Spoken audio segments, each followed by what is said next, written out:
నమస్కారం ఘంటారావంకు స్వాగతం. ముందుగా ప్రధానాంశాలు. కాసేపట్లో మహాప్రస్థానంలో కోటా శ్రీనివాసరావు అంత్యక్రియలు. ఫిల్మ్నగర్ నివాసం నుంచి అంతిమయాత్ర.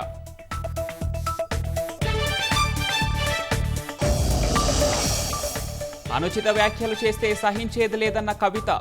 తీన్మార్ మల్లన్నపై మండలి చైర్మన్కు ఫిర్యాదు.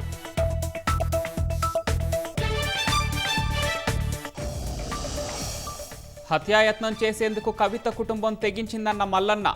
ఉనికి కోసం బీసీ నాయకత్వంపై దాడి చేస్తే ఊరుకోమని వెల్లడి.